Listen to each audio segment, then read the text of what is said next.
All right, do you want to do some follow-up? Okay, sounds great. There's hardly any. Is there any today? Kind of, not really.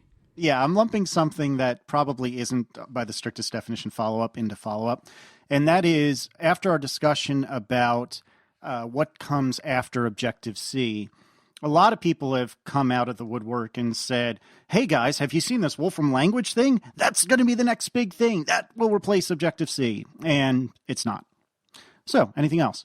It is pretty cool, though. Oh, it's cool as hell. I have no idea what I would use it for, if anything. I think I'm not smart enough to use it, actually, but it's really cool. I mean, all kidding aside, it is very, very cool, but it's serving a completely different purpose. And I don't see a mechanism by which that's going to be the way in which we build apps. And of course, somebody will say to us, oh, well, but didn't you watch the whole video? They had sliders on there and other UI elements and blah, blah, blah. Yeah, but that's not really the point. You know, it's not the sort of thing you'd build an app with. It's the sort of thing that you would do some really impressive and very cool data computations with, but it's not something you'd build an app with. Did either one of you guys have to use Mathematica in school? I did, and I've long since forgotten all of it. Or no, I used MATLAB. I'm sorry. Yeah. Well, Mathematica, so the guy, what's his name? Stephen Wolfram? Yep. Mathematica is to him as Emacs is to Stallman, basically. Like, he's a super genius, crazy person who made an environment where he can sort of fulfill his dreams of computation, and it's just added to it over the years. Only Wolfram is a little bit more successful and a little bit more determined, and not quite as afflicted with RSI, and I think hired a bunch of other people to do things. I think the difference is that Wolfram had a business that made money that let him indulge his tastes to do this type of thing. So he's built this amazing thing for himself that works the way his mind works.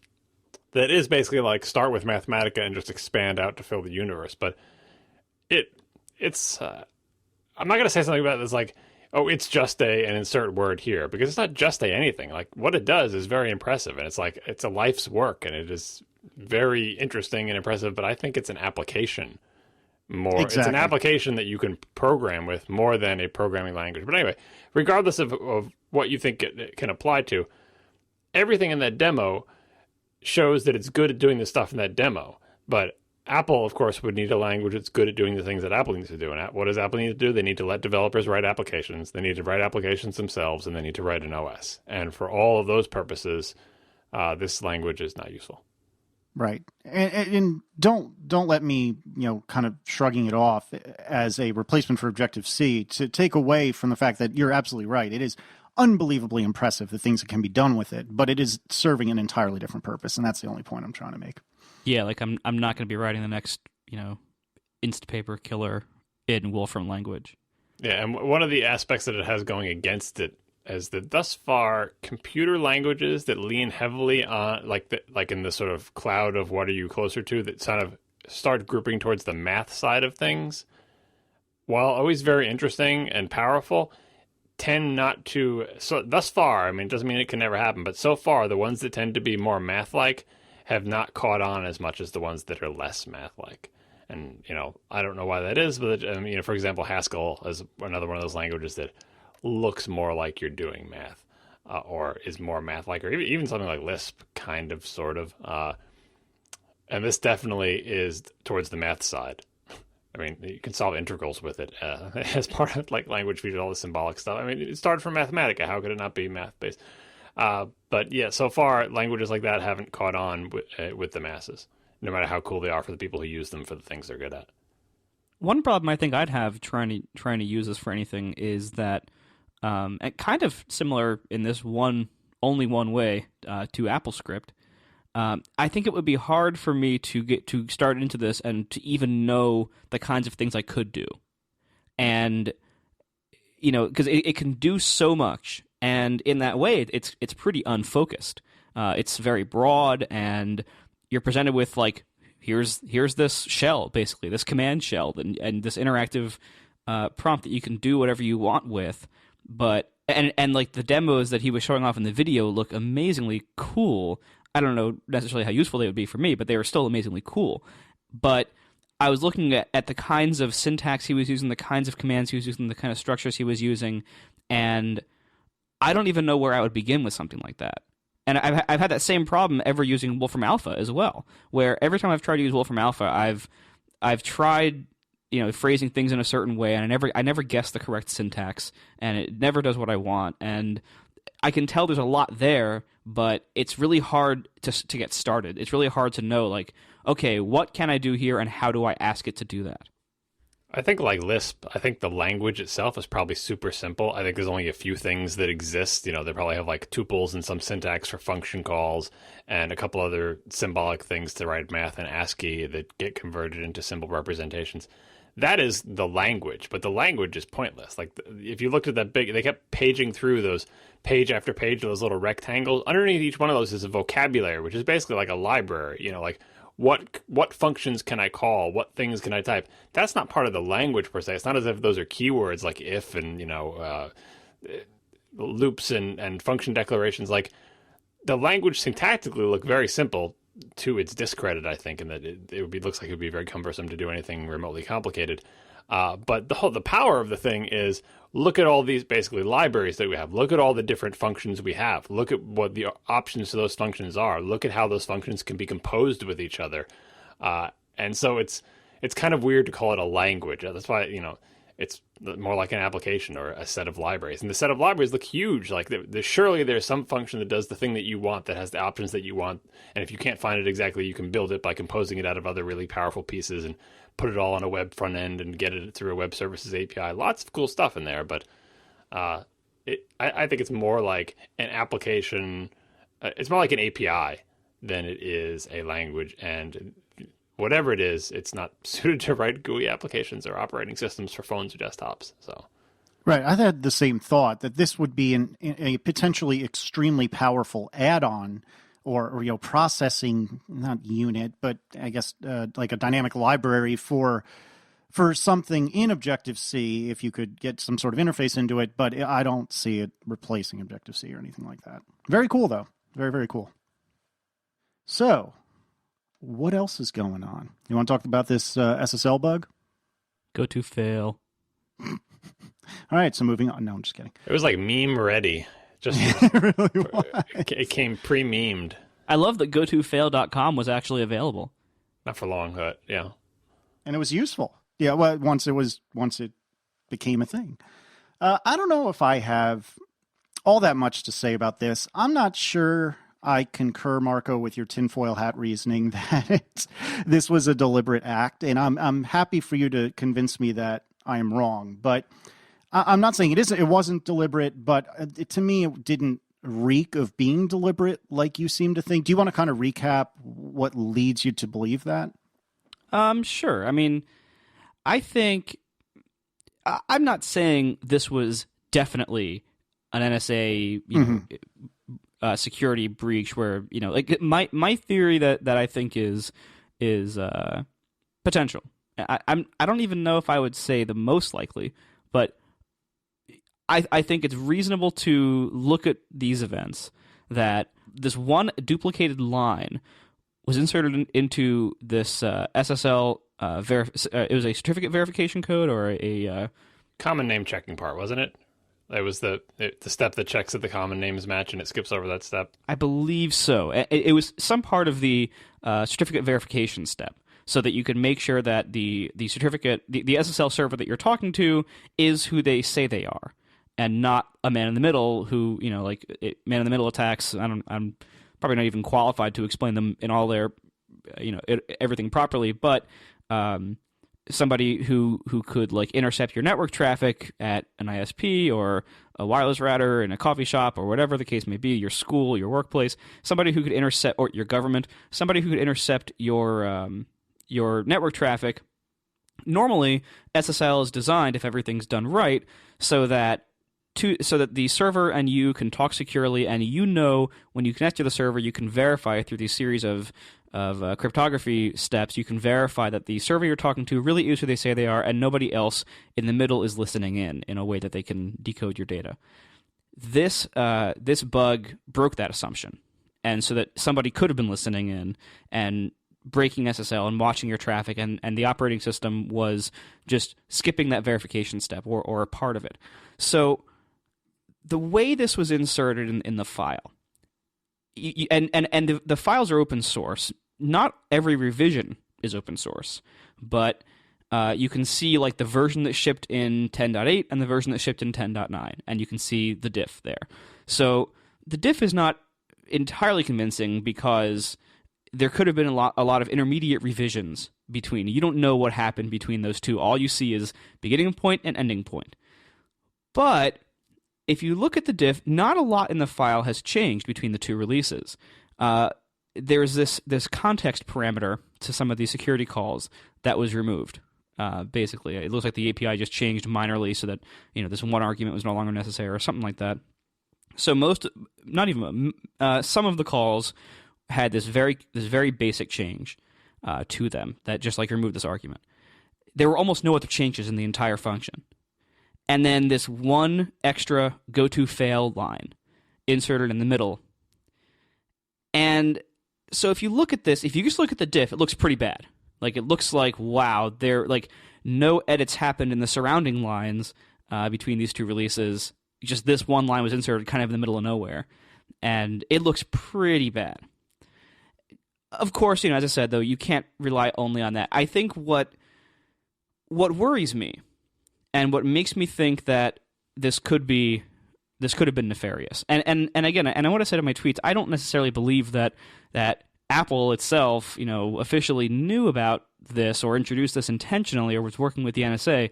I think it's much more likely, seeing how the NSA works, knowing that they have a program where the New York Times reported this. I'll have to find the link, but I believe it said they had an annual budget of $250 million to go do things exactly like this, where basically the NSA will get to an engineer who works at one of the big tech companies, or they'll have people sitting on standards bodies trying to argue for different standards to be like subtly weakened or have these backdoors introduced, or the people who work at tech companies will become NSA supporters, agents, whatever they're called.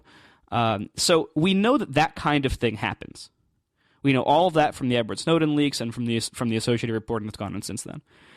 All of that, that's not like an artificial tinfoil hat thing. That kind of thing does happen. And so for this bug to be inserted in this file at this time, and again, another little piece of circumstantial evidence, this bug was inserted in I believe it was fall of 2012. It was the month before one of the NSA slide decks claimed that Apple had joined the PRISM program in some way. And that timing is really suspect as well. So you can look at this, and we don't know yet, at least. We don't know what happened. We probably will never know what happened. It could have been an innocent mistake, an innocent, line paste out of a VI buffer or a weird merge artifact when the files were merged. Who knows, right? We can't tell exactly, but normally when you try to rule out a kind of nefarious tinfoil hat conspiracy theory kind of thing, you do it by saying, well, the simpler, more likely explanation is honest reason X. And I think in this case, looking at the environment we're in, looking at the kinds of things that we now know go on with the NSA and what they do with tech companies, and you look at for a one-line bug like this is a hell of a line to pick. Like, if you like what it did in the way it did it, it was so subtle. It was subtle enough. If you think about it, it's perfect. It's subtle enough that it passed a lot of any kind of internal review they had, and we can talk about that they probably had insufficient review and insufficient tests, but any kind of internal review, it might skip by because it blends in. It's not obvious. It's not even obvious that it is a bug once you spot it. You kind of have to notice and be like, oh, wait a minute. Like, you have to think about it for a second. Oh, that's wrong. And it could be explained away if somebody was caught inserting it. It can be explained away by saying, oh, I must have hit paste wrong or merged wrong. So there's like a plausible explanation if you get caught. And it's exactly at the right point where it wasn't breaking all SSL. It wasn't making all SSL validate, but it was making this one particular class of thing validate that the NSA has been known to do.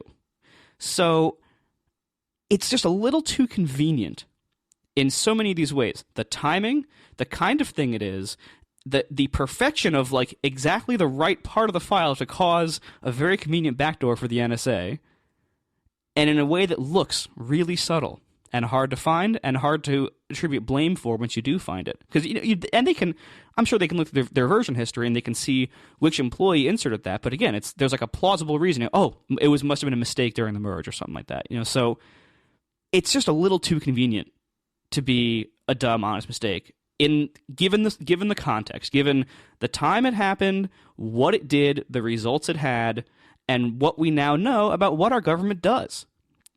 So that's why I think, again, like I wouldn't say that it's definitely the NSA, but I would say it would be naive to brush it off and say, oh, it probably wasn't them.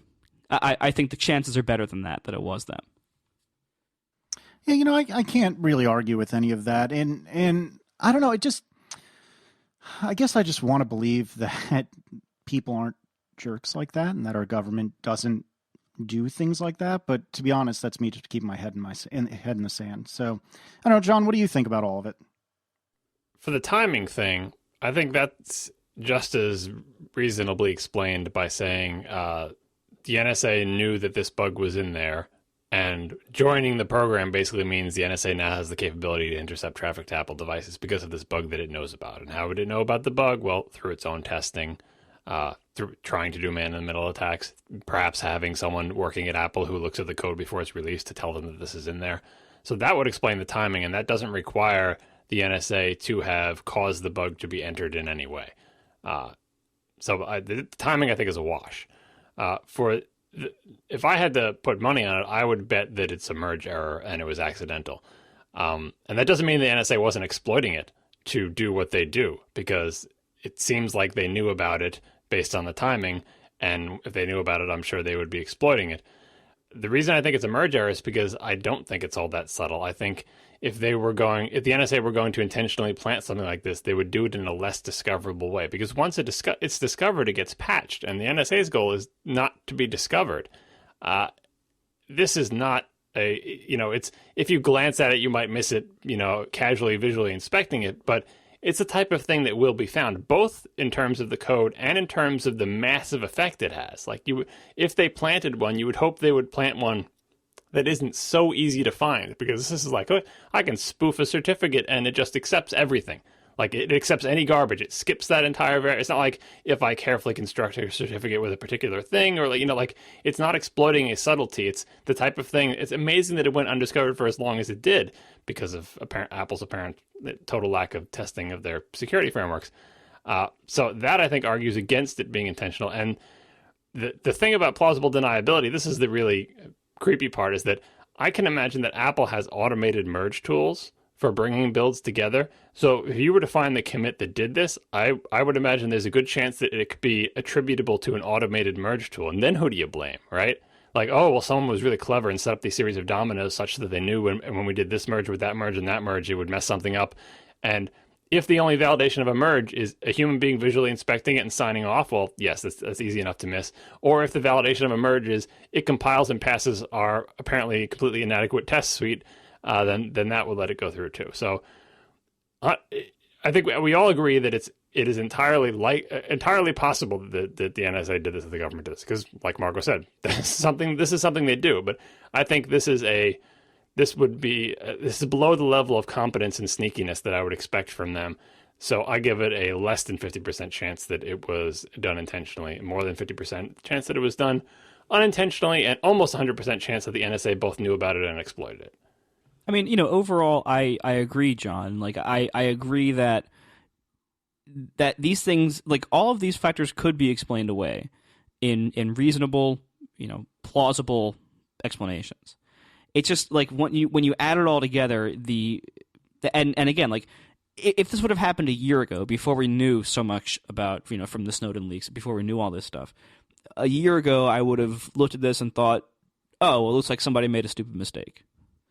But now that we know that this stuff happens, and because of how convenient it would be, yeah, you're right that like, disabling these entire steps of SSL verification are pretty ham-fisted.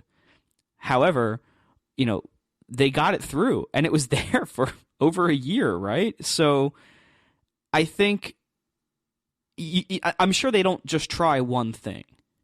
And maybe the other things they tried got caught or didn't ship. Or are still there. Or yes, thanks. Sleep well tonight. Yeah, or are still there. And I'm sure they don't just leave themselves as one option. So again, I think by looking at just the fairly broad stroke that this bug used, I wouldn't, for the same reason that you wouldn't rule out the timing, because there's others, like I wouldn't rule out the possibility of them doing this just because of how fairly ham-fisted it is, because in many other ways it's quite elegant in how innocent it looks and how hard it was to catch, and I'm sure they try many things, and some of them are ham-fisted and some of them are really clever, and the really clever ones, maybe they didn't work or maybe they're still there, but this one we happen to find. Well, none of us are ruling anything out. It's just you're over 50% for thinking it was intentional, and I'm under. But that's basically it. We're all around the middle, Yeah, and again, like I'm not too far over 50%. I might say 60%, but normally conspiracy theories, you got to be like, well, there's just too many coincidences to believe your conspiracy theory. Too many coincidences would have to happen. This, I think it's subtly the other direction. You'd have to ignore a lot of coincidences that are the case to believe that this was totally innocent. So do you think Apple will ever say anything publicly about the investigation that undoubtedly is taking place inside the company to determine the cause of this? Oh, I really doubt that. And the second question is, will they use their disclosure canary thing? Like where they, the previous disclosure, they said we have not been contacted by government agencies to blah, blah, blah, blah, blah. And I forget what the word for that is. Someone in the chat room will look it up. But they put that in there so that when you see that message disappear, you will know that they have been contacted by the government and told not to say anything about it. So that's, I guess, the thing we can actually watch for that's actionable. The next time they do one of those security disclosure statements, if the whatever canary statement is not there, again, we can't directly connect it to this incident, but at least, if, for example, if we see the statement again, we'll know that Apple had investigated it internally and that I don't see, if it was the government and they haven't been forced by the government not to disclose it was the government, I don't see why they wouldn't make that public, because they would basically be saying, hey, in essence, our government hacked us. They'd be angry. They'd talk to Congress about it, all this type of stuff like that. If they determine that to be the case, but if it was just an internal error, they probably won't say anything. And if the little canary statement is still there, then we also know that the NSA is not the one making them not say anything. See, but I thought that the canary statement was more about getting at user data. I thought that the canary statement was something about how we haven't received any requests from the NSA to do crap we didn't want to do. I know, but this would be a request to you're not allowed to say anything about the NSA mole that you discovered in your organization. Like that. I get, you're right. It's different categories thing. Like we've never given them user data and blah blah blah. But it was fairly wide ranging statement, and like. They can't anticipate what they may be forced not to say anything about, but I would imagine they would remove that. They would just simply not put that statement in there because it's not an admission of anything. It's just, that's the whole point of the canary. You can just remove it, and that's their sort of signal to the outside world that government people have come and told us not to say anything, and we can legally just simply not say anything, and you can interpret that as a sign that we're being told not to say something about something. Yeah, maybe, but it is two different things. Yeah, it says, I have it here. The very last line, this is a thing from Matthew Panzerino, the very last line of Apple's report today states, quote, Apple has never received an order under Section 215 of the USA Patriot Act. We would expect to challenge such an order if served on us. Which to me sounds like something separate than what we're talking about. Well, I mean, you'd have to look up what Section 215 of the Patriot Act says. Knowing the Patriot Act, it probably says the government can do whatever the hell it wants, and you have no rights. And right. in some sort of vague language that's broad. But I mean, that's all we've got. Like, because they can't go back in time and put in a canary about we've never been infiltrated by the NSA. They've never added bugs to our code intentionally. And honestly, I don't know how they would ever determine that, because like Marco said, if the best case scenario that it actually is an individual developer, What are they going to do? Waterboard the guy? Like, it could have been a legitimate mistake. They can ask him, did you put that there intentionally?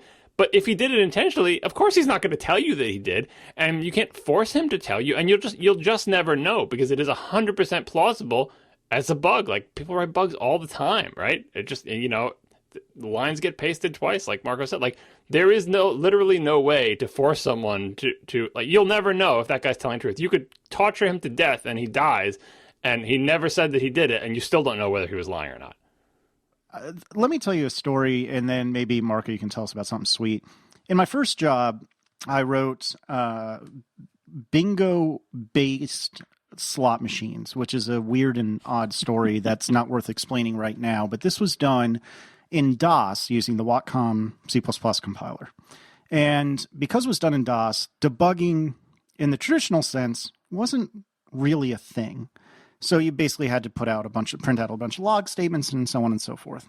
Well, the machines that we built and the software that we built, basically it had a menu and then a series of different slot machine games.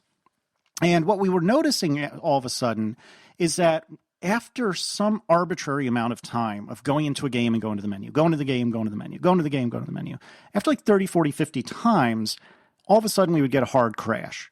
And we couldn't figure out what it was. And we had some really, really good C++ developers there. The team at that point was only like 20 people. But there were some really smart guys there. Now, I'm straight out of college, so I don't know what the crap I'm doing. But after a while, it was on me to try to figure out, and a coworker actually, to try to figure out where is this crash coming from? Why is it happening? And, some of my much more experienced, much better coworkers had looked through diffs. They'd looked through check-ins. Nobody could figure out what it was. And eventually I figured it out. And I can't recall if I just spotted it or if I looked through the version history of all the files that had been changed lately.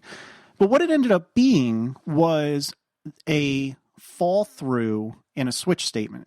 And in the switch statement, in each case, we were instantiating an object that was fairly big. I forget exactly what it was, but it was big. So what that means is we would create this new object and allocate a bunch of memory for it. And then there was an accidental fall through that we didn't mean to have. And so we would create another one. And that first object, all that memory got leaked.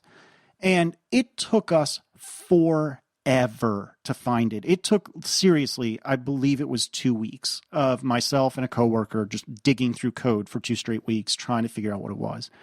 And I bring this up because aesthetically, it looked very similar to this goto fail issue. There was what appeared on the surface to be a perfectly valid switch statement, and it just so happened that we had forgotten to put the word break with a semicolon after it. We were leaking memory, and after 30 to 50 times going back out to the menu, that's what caused the error. See, if you had instruments, you would have known that. Because you could have run the little graph that shows the memory. You would have seen the leak. No, you're absolutely right. I know you're slightly being snarky, but that is absolutely true. And that's part of the reason why I think none of us are necessarily that excited to get rid of Objective-C. But I bring this up because here was a situation where we had a handful of really good C++ developers. Now, we didn't have a lot of process. You could say our methodology was not very good. But regardless, we didn't have a lot of process. But nevertheless, we had some really bright guys and girls going through this stuff, and nobody could find it because it wasn't something that was visually, almost aesthetically obvious. And I see this as being a very, very, very similar situation. Oh, just food for thought. There's examples of language misfeatures that lead to bugs. The language misfeature you cited is the fall through, where you need the break statement. The language misfeature, I think, in this bug was that you can have single clause conditionals without the braces that make it slightly less obvious. And some people say the language misfeature is that white space is insignificant, and the Python people will tell you how this will never happen in Python. Yeah, but we all the talk about whether this is intentional or not. Like, bugs happen all the time that aren't security related, that are just plain bugs and cause things to crash. And language features do lead to more or fewer bugs. I would love to see some stats on, like, bugs that are attributable to human error that could potentially have been influenced by language features. So the single clause if thing, I bet, is probably probably pretty high up in any language that allows that type of thing, because it's just so easy to accidentally put a line underneath it or to indent things wrong in a misleading way. The break and the fall through for case statements, forgetting the break. I mean, I can't count how many times I've done that. I do it. Usually it's so obvious because there's nothing works at all. But if you get unlucky enough and things happen to sort of appear to work, you won't notice it because you just write it out and it looks it's all indented the way you want it to be, and you just forgot to put the word. And who doesn't forget to put the word? That's like a rite of passage when you learn the C and you learn the case statement. You will forget to put in break, and your thing won't work right. Man, I found a nasty bug this week in my PHP framework. In my sort function, so I have my model class, and I have a couple of convenient model sort functions to do common things, and one of them is if you have your array, and PHP arrays are all hashes / dictionaries. It's all like arbitrary key to value. It can be strings or numbers.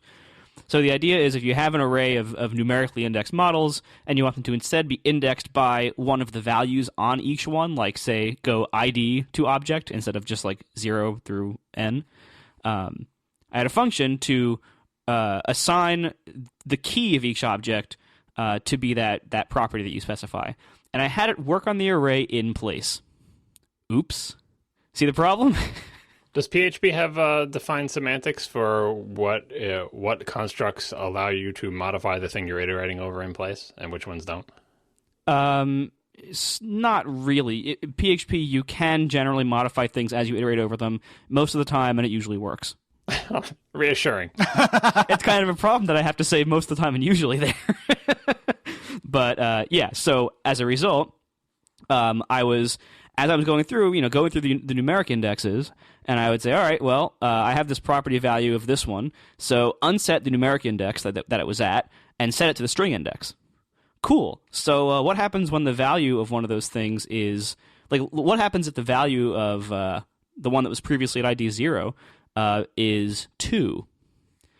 Then you go to ID 1, do that, you go to ID 2, and then that one gets unset. And so the resulting array can clobber certain elements based on their value and can actually have fewer elements in it than the input array. That's what I was getting at was, say you pulled off the first one and its ID value was 77 and you shoved it into 77. Would you later on find yourself iterating over 77 because the iteration thing now sees a new entry down at 77? I think so, but the fact that I don't even know that for sure is a problem. Yeah, so this is like self-modifying code. I mean, you could in theory get yourself into like an infinite loop where these things just keep getting shoved to the end and making new entries that you then iterate over that cause them to be shoved to the end again. And all sorts of silliness. Yes. Yeah, it's crazy. And so yeah, like that was an obvious, like, if you looked at the code, it looked reasonable. Like, oh, of course, but until you thought about it, and you're like, oh, wait a minute. And this was a utility function in my framework that's been there for about 7 years. And so, like, I wonder how many bugs that has caused, because I don't use this function a lot, but when I do use it, and maybe all the times I've used it so far, most of the time, it never had that situation, so I didn't notice it. But yeah, that was a problem. Anyway, we are sponsored this week. Our first sponsor, 30 minutes in, our first sponsor is Picture Life. Now, we talked a while back many times about hosting your pictures online, photo storage, photo backups, stuff like that. So Picture Life is the one app you need for your photos and videos, starting with seamless backup and deep integrations into iPhoto and Aperture. Picture Life auto-organizes your photos and gives you the power to view and quickly search through them on any device. Picture Life's private sharing lets you easily control who sees which photos, and their editor works on the web and iOS. Plans start at just $5 per month, and ATP listeners get 30% off for life. Sign up at picturelife.com/ATP.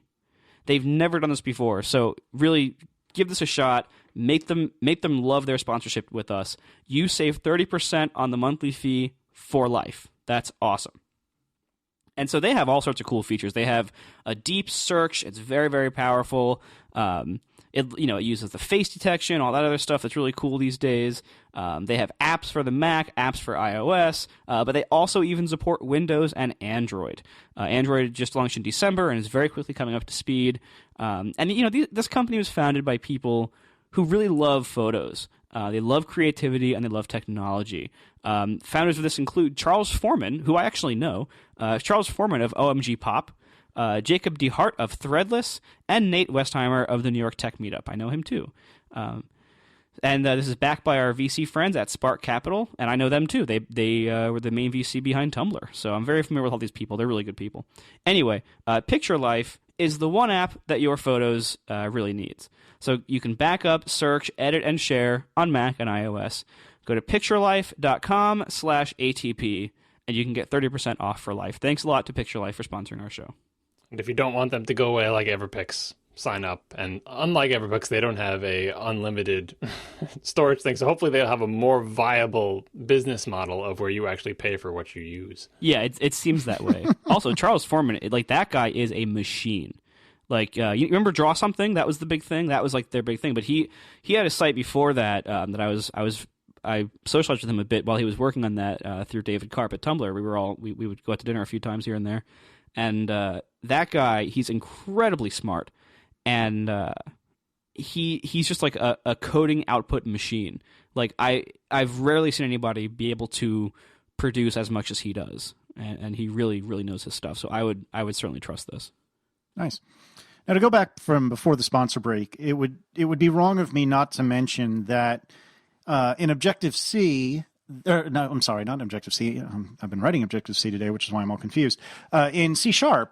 There are interesting language features that prevent both of the bugs that Marco and I are talking about. Firstly, you can't have a fall through in a case in a switch statement unless that case is completely empty. So you would literally have one line, case 1, colon, the next line, case 2, colon. And if there's anything in between without a break statement, it's a compiler error. And the other thing is, if you try to modify pretty much any enumerable collection in place, you get I believe that's a runtime error, not a compiler error. And so that's just really nice ways to protect you from yourself, and that I really appreciate. Do I have to tell you that Perl would protect you from these things too, or we just assume it now? Opera did it. Ding. Yeah, Perl requires braces on single statement ifs. It doesn't let you do it without them.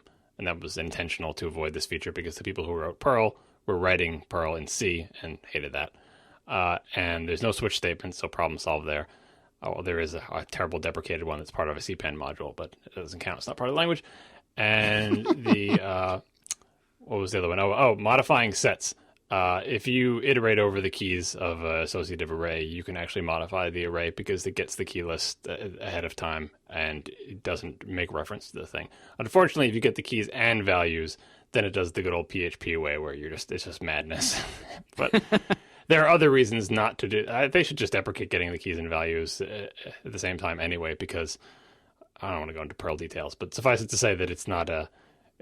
They have to keep it. They have to keep an iterated value on a per variable basis, and that just leads to more madness. So that should be deprecated, but isn't yet. This is one of those things too. Like the goto fail bug. There's actually a compiler warning that warns on unreachable code blocks. And so if you have a function that contains return 0 and then a bunch of lines of code below it, well, those lines will never be reached because that return statement, that unconditional return, will execute, and then everything else in the function will never be reached.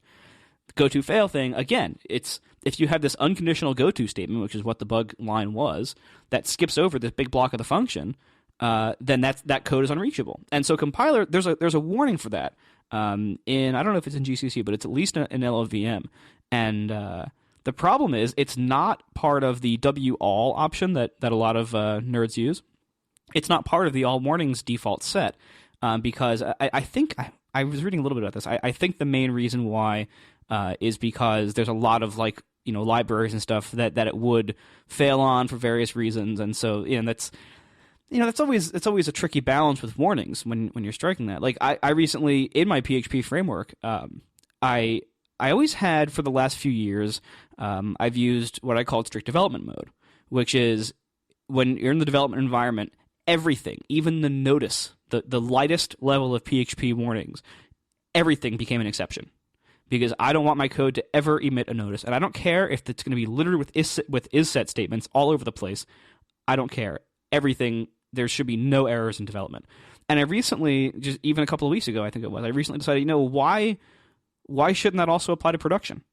Like if I'm throwing exceptions on any minor error in development, that for I think good reasons, why should I be more lenient in production? In reality, if things are failing anywhere, I want to know about that so I can stop it, so I can fix it, so I can do the right thing.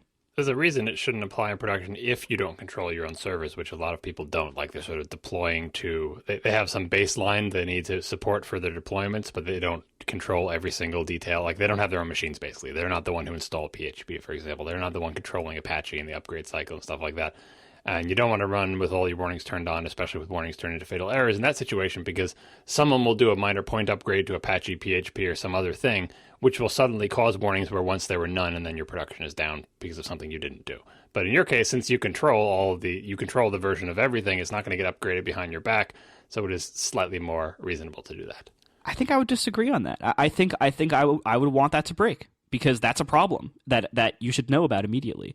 And if the people who are controlling the servers do any kind of testing, like if they maybe deploy it on a development server, or if you deploy directly to production, with stuff like PHP updates, at least do it on one server first and see what happens. At least if you're gonna be that sloppy, and if you, in all those cases, I'd rather the app actually crash and burn immediately. It's like the fail early and completely, or often, whatever the statement is, fail early. The warnings are always going to be something like, this language feature is going to be deprecated sometime in the next 2 years, so you should stop using it. And it's like, that should not cause your app to go down in production. Like if that did, you'd be mad that it went down, because you'd be like, that's not important enough for production to stop working. And you'd be mad because they upgraded something and it broke your stuff or whatever. But historically in my working career, the reason warnings get turned off in production is for precisely this reason. Even sometimes when we do control the entire stack, merely because a different department in the same company controls the upgrade cycle and stuff like that, and the other department doesn't want that department possibly screwing them up by changing something that causes a warning that is totally bogus and immaterial and stupid and really does not have anything to do with the functioning of the application, is practically like the developers just waving at you and saying, we made a new message here. Look at our message. Hi, how you doing? Message.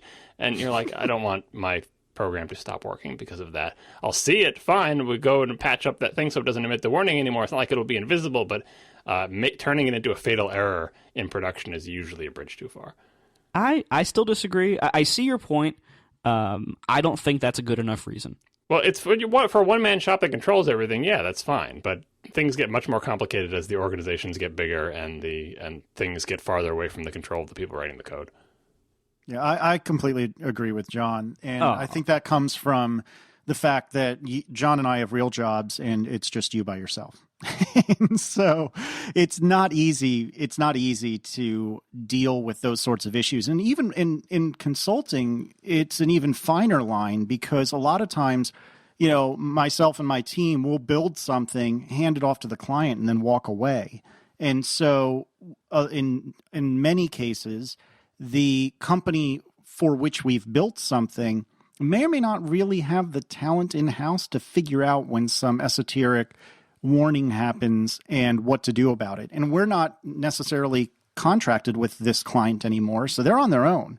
And not to say that we, silently squash all exceptions or anything like that, but for non-fatal things, oftentimes it's not in our or our client's best interest to cause a ruckus over those sorts of things.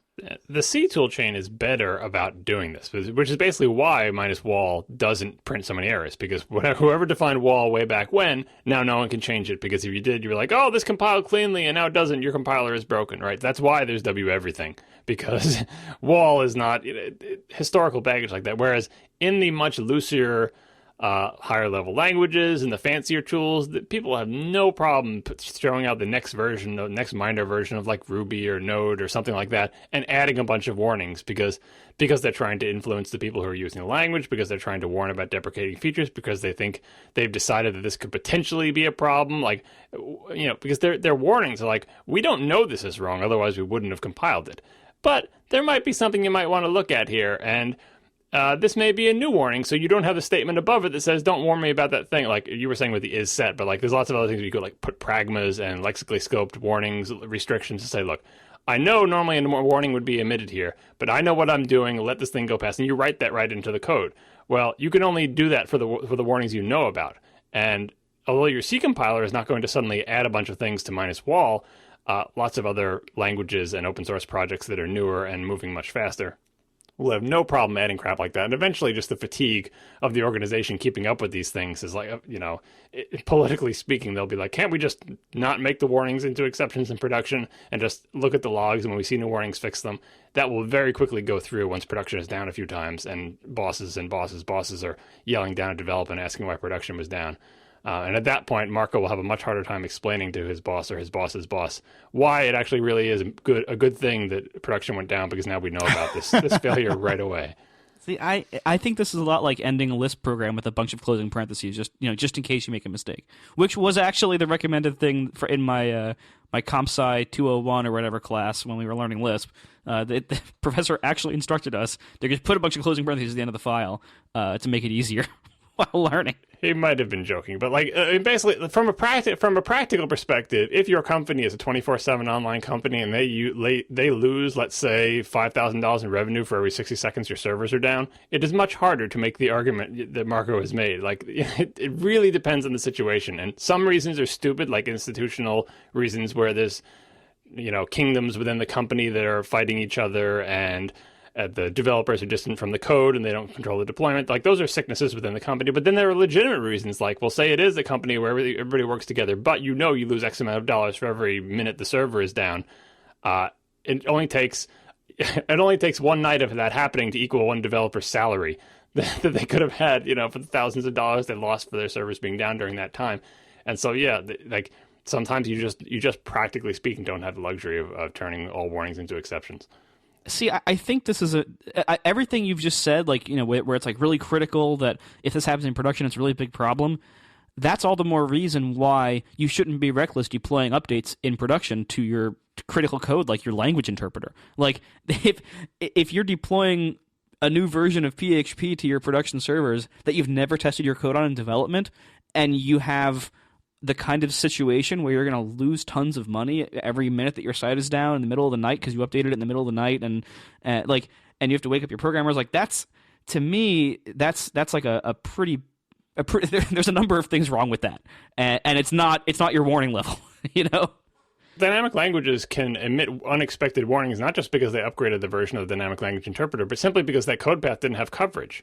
And it's like they're basically runtime warnings, like that exists. That's a thing in dynamic languages, especially for web programming, that if you don't execute that code path, that warning will never be emitted. But if you have all warnings immediately become fatal exceptions, and in production someone actually hits that code path, no one upgraded anything, but your server still died because that turned into a fatal exception.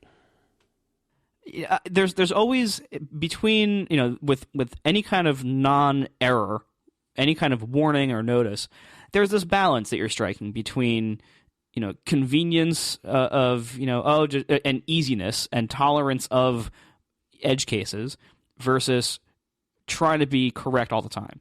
And it's kind of like security. It's like there's a balance you have to strike between convenience and ease and like the right thing. And if you're to the point where you're permitting lots of warnings to happen in production unexpectedly, I think that's a sign that something's wrong. Well, you're not permitting them. You just don't want them to be fatal errors. You'll address them as soon as you see them, because a lot of them could be data-driven. For example, value comes in and it's undefined. And how is that value undefined? It's okay for it to be undefined, but there's some warning that if you use an undefined value in this one function, it says this is unexpected, and you totally thought it should be expected. Someone forgot to put, please don't give me warnings about undefined values when I pass this in because it's okay for it to be undefined. But you never hit that code in your testing, and it gets emitted. Like, warnings aren't necessarily... I know people like to turn them all on in development so they can just get things clean, because it's much easier to verify that there's nothing there, because once you let any leak through, then it becomes an avalanche and you start ignoring them. But in production, like, enabling these things isn't necessarily saying, we are telling you there's something wrong with your code. In fact, almost all the time, it's not telling you there's something wrong with your code. And it's just really hard to be at the whim of these messages that don't actually tell you anything useful about your code in production, turning them into fatal errors. Leave them on in production, log them, immediately address each one of them so that you get the volume of those warnings down to zero again, but turn them into fatal exceptions. Like I said, I think that's too much. But you see, I think that, and people in the chat have also suggested, like, you should just log them and then, have a policy to deal with them. I think in reality, that's much more likely to just get ignored, or to be, oh well, it only happened, it only happens once a week for a few hours, or we've only ever seen this message 5 or 6 times, so we'll just ignore it. And I think that's the wrong approach for a lot of situations. But you don't need to. You don't need to ignore it. You'll know exactly what line it came from. You can get a stack trace with it. It's usually so easy to address because you'll immediately look at the warning, look at the line of code, and say, is this an acceptable condition or not? If it's an acceptable condition, you just put in the pragma that says, don't emit that warning from this line anymore. Done and done. If it's not an acceptable condition, then congratulations, you've been alerted to a potential bug and you need to change your code. Both of those situations, one is either dispensed in 2 seconds, and so there's not a barrier to entry to that. And the second one is you found a legitimate bug, and I think developers will want to fix that as well. I don't think people will ignore them, especially if you're running all development in the fatal errors mode, because that will ensure that your volume is zero in development. It's just when you get to production that you want to crank it back one notch to make yourself not go down for reasons that you wouldn't want to be down. But again, I think the human behavior, like the reality of human nature, is such that if you tolerate those warnings in production, even if the policy says you shouldn't, in practice, that's going to lead to a lot of messy code staying there indefinitely. Whereas if it actually breaks, it forces you to fix it. Big organizations are good at one thing. It's making policies, annoying policies. So I actually have more faith in a large, corporation's ability to make a stupid policy that it requires zero warning, not stupid, but to make a policy that people don't like following because it's human nature to not want to deal with those things and to enforce it. I mean, it goes the other way to like the policy that says you got to have all warnings on when you build your application. A lot of individual developers won't like that because they find it tedious to go trace down all those errors and everything like that. Indie developers tend to have to psych each other up to say, I know I should be running with W everything, but I'm not. And like they kind of have to encourage each other to do that because they know it's good for them, but it's human nature not to want to do that. It's like flossing.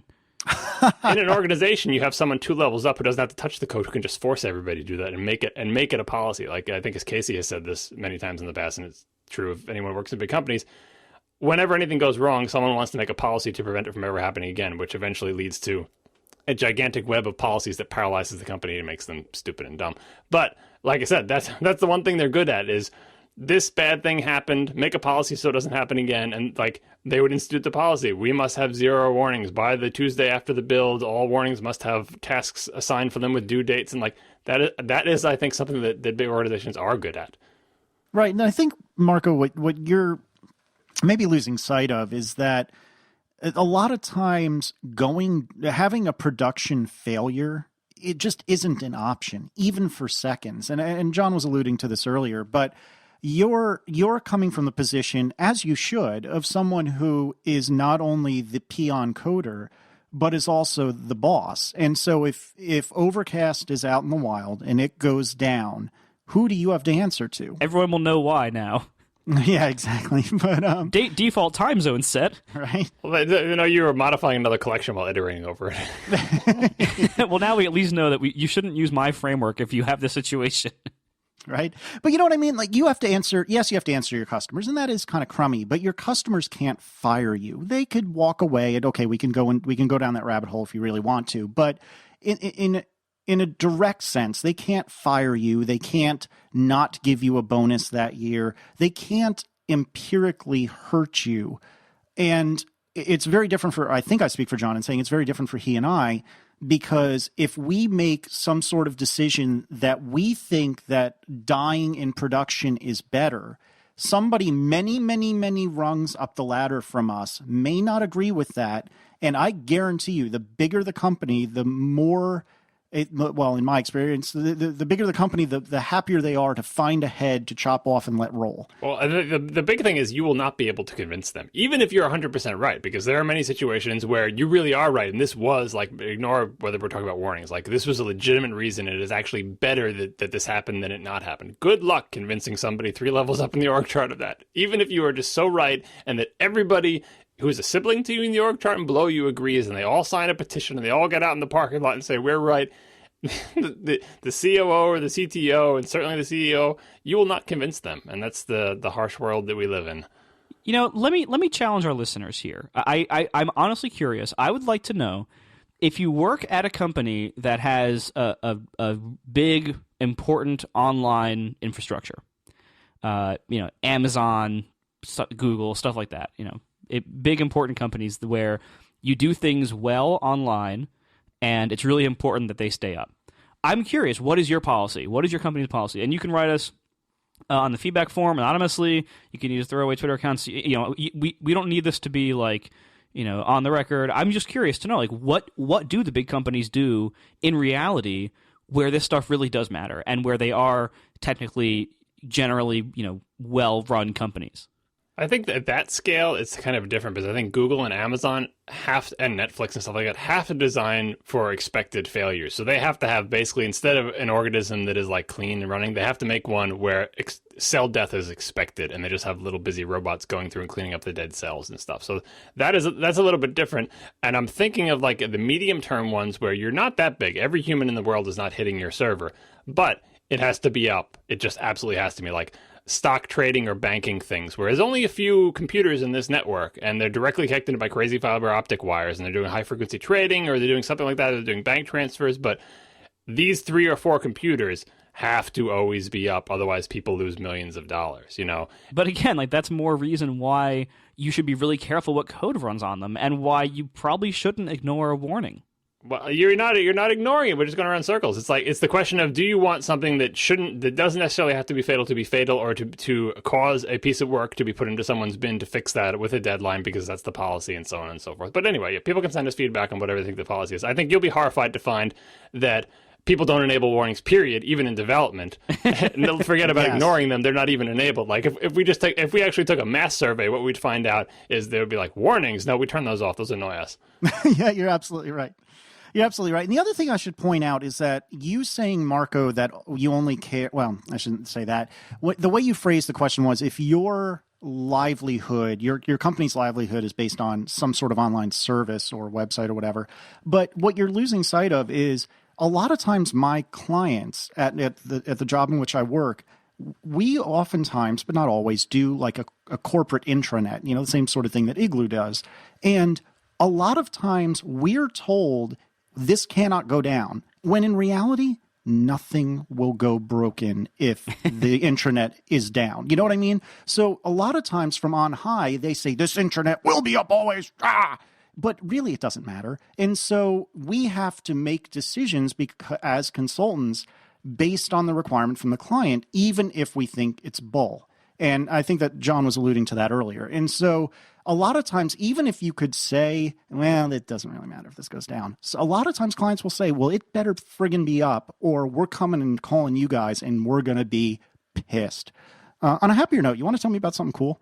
Yeah, and before one final thing, sorry, that I think that you're right that for your situation where, if it's a consulting gig where you have to build some system for somebody and then effectively it's going to have zero maintenance for a while, whether that's weeks or years or decades, then I think that's a different environment where you expect the software to just tolerate existing, and whatever upgrades happen on its server, which probably won't even be a whole lot, honestly. But in reality, let's be realistic here.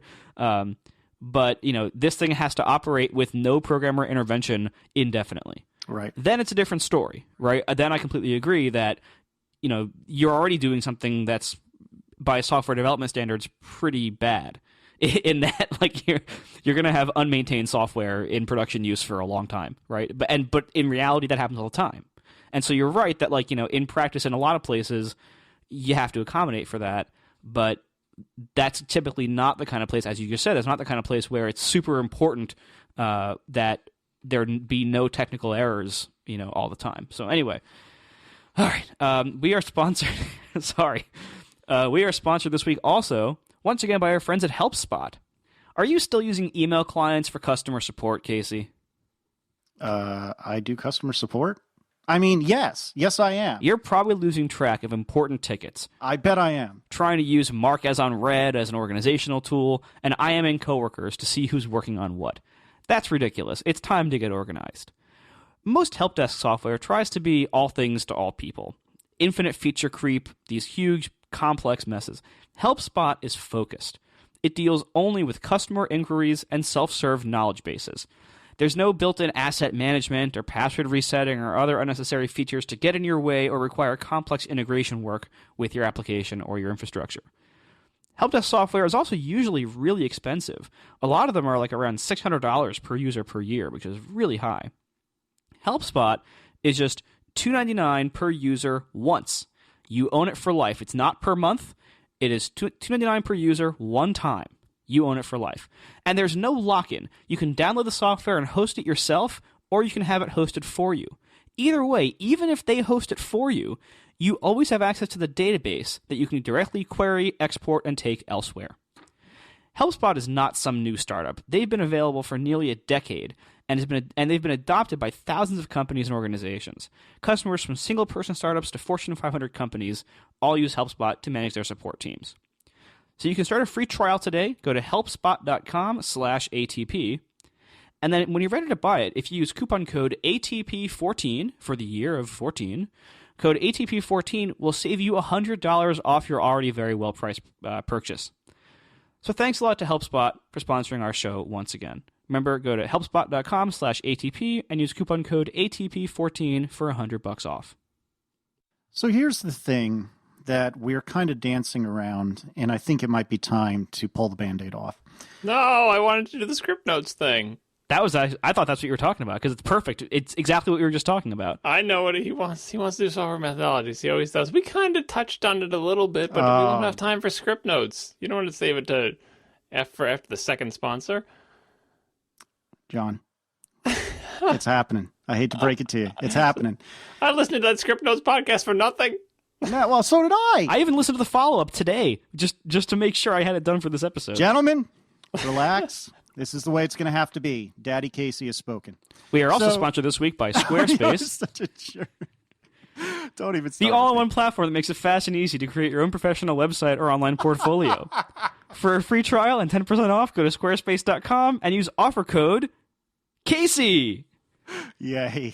Squarespace is always improving their platform with new features, new designs, and even better support. They have beautiful designs for you to start with, and all the style options you need to create a unique website for you or your business. They have over 20 highly customizable templates for you to choose from. They've won numerous design awards from prestigious institutions, and it's incredibly easy to use and customize. If you want some help, Squarespace has an amazing support team that works 24 hours a day, 7 days a week, with over 70 employees right here in New York City. All of this starts at just $8 a month and includes a free domain if you sign up for a year. And you can start a free trial today with no credit card required. It's a real free trial, no credit card. And when you do sign up, use offer code Casey for 10% off to show your support for our show as well. And one more cool thing, two more cool things actually. You know what? I'm going to go all out. 3 more cool things. Squarespace has introduced this new thing called Squarespace Logo. In addition to building your website, you can now build your own logo for your site, business card, shirt, or whatever you want. Also, all Squarespace plans now include the commerce functionality. You can have a store where you sell physical or digital goods. They have all sorts of great integration there. It's so easy to set up. You can finally have your own online store with very, very little effort. It's really amazing. And every Squarespace plan now includes the commerce functionality at no additional charge. And finally, Squarespace is hiring. If you interview for an engineering or design position before March 15th, they will invite you and your partner to be New Yorkers for a weekend. They will fly you out to New York, put you up in one of the city's best hotels, and give you a long weekend of checking out some of their favorite attractions, cultural icons, and restaurants in the city. Squarespace will pick up the entire tab for this awesome trip to New York. They've been voted one of New York City's greatest places to work for 2 years running, so really put them on your short list. They're looking to hire 30 engineers and designers by March 15th. So go to beapartofit.squarespace.com. That's beapartofit.squarespace.com to learn more about this cool offer. Thanks a lot to Squarespace for sponsoring our show once again. So about the Script Notes episode. Don't even start with me. Are you really going to be that? If you really want me to abandon software methodologies, even though it perfectly fits the thread of this episode, then we can move on. John, what do you think about this episode? God, I hate you so much, Marco. Casey, you got to assert yourself. If you want to talk about software methodologies, you can. I would say, though, that with the time left in the episode, don't you think it deserves to be kind of like in the prime spot with more time? I leave it up to... I'm abstaining from this vote, so it's Casey versus Marco. Decide what we're going to talk about next. I'm prepared for both. I kind of feel like software methodologies is a big enough topic that we wouldn't want to try to jam into the end of the show, but I'll go either way.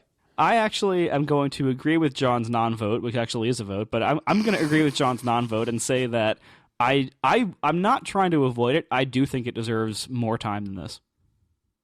You're probably right, and God help you trying to edit this episode, because now I've turned it into a complete cluster. But this is all in. Just one horn needed. That's it. It's all in. I'm excited about that. This is what people tune in for, Casey. Is this the show? All right, so we should probably catch people up on script notes as I curse this topic internally, even though it actually is very interesting. So a lot of people came and told us, you should really listen to this Script Notes episode. And Script Notes is a podcast by two screenwriters, and I couldn't even tell you who they are off the top of my head. It's John August and some other guy. Thank you. That's what I knew, too, but I wasn't going to say that. Yeah, I only know who John August is because he was on other podcasts that I listened to, and I've seen his movies and I like them, and I'm like, oh, he's the guy who did that. But yeah, I don't know the other guy. Sorry, other guy.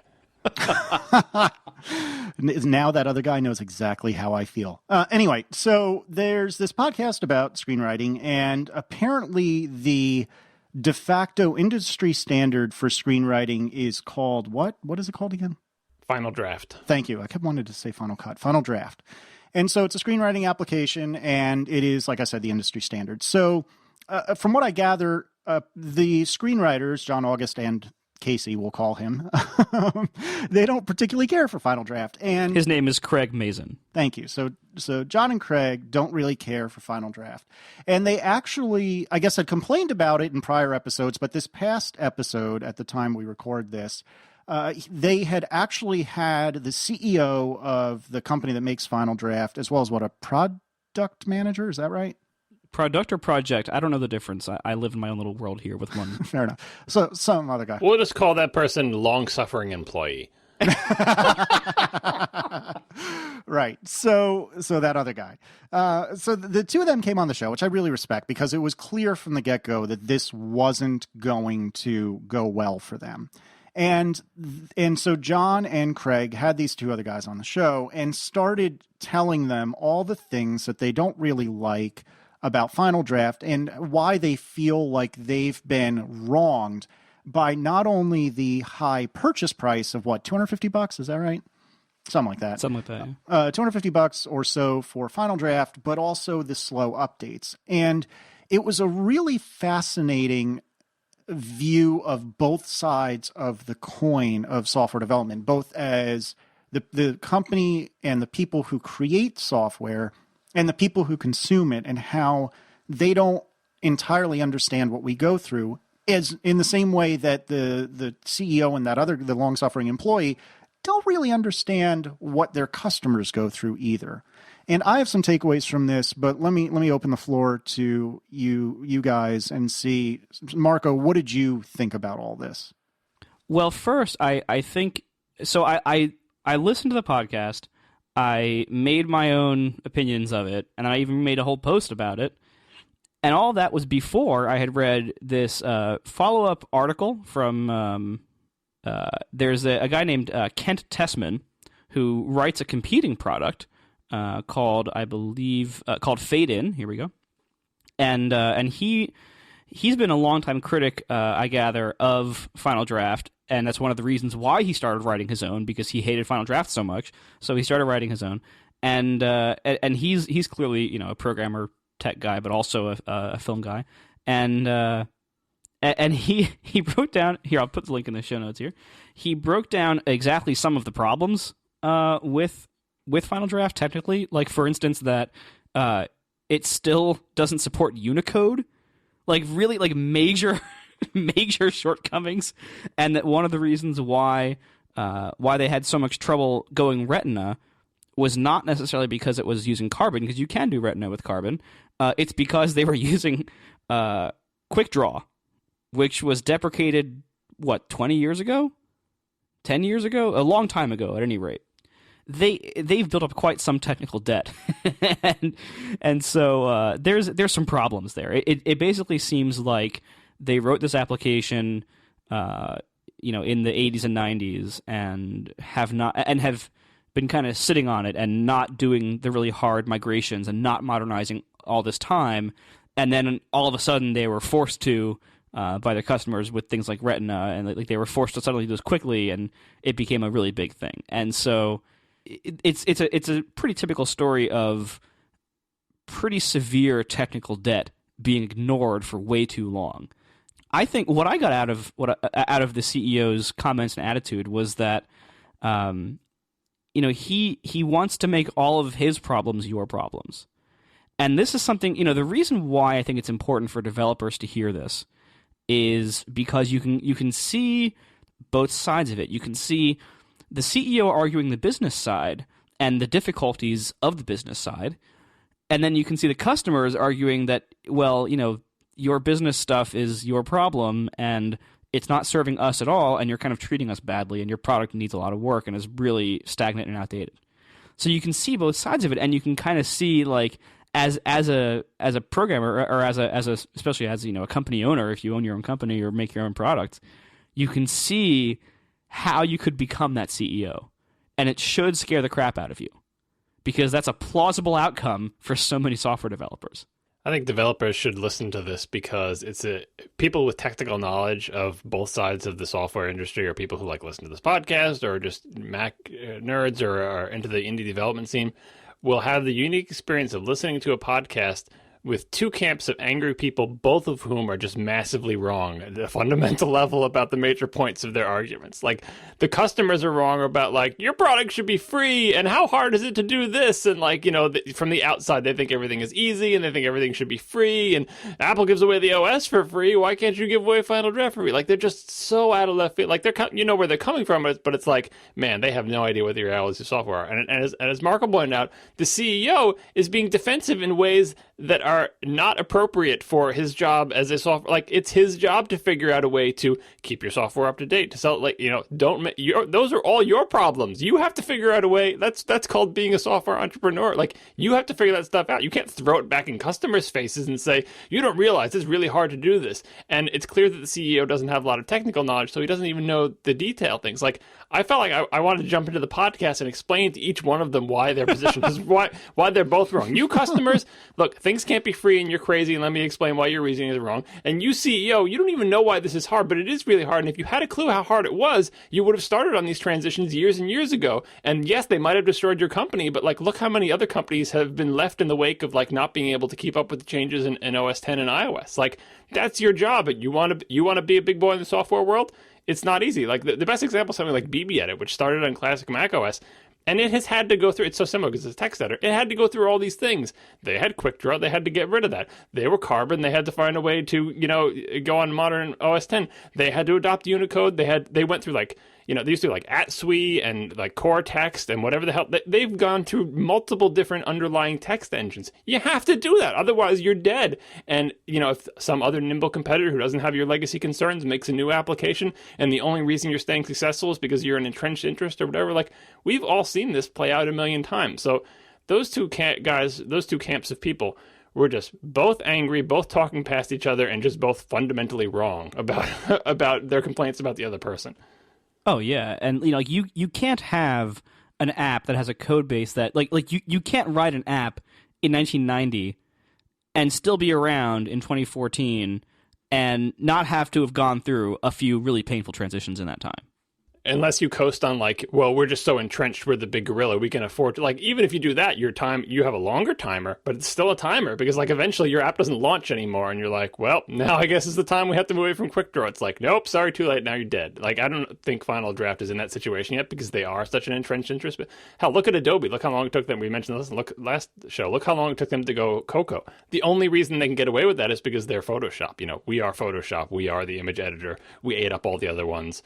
We bought Macromedia or whatever. Like, and even then, like, eventually the OS is like, no, seriously, you want to be 64-bit, you got to be Cocoa, right? Like, even then they're forced to upgrade. But yeah, the Final Cut, the CEO doesn't seem to understand what his company does or should be doing Like, what does your company do? We sell and maintain a software application. Like, that's a dynamic business. You can't just keep making the same thing and like expect everyone else to do your job for you and to make it so that your company doesn't have to do the hard things. I don't know.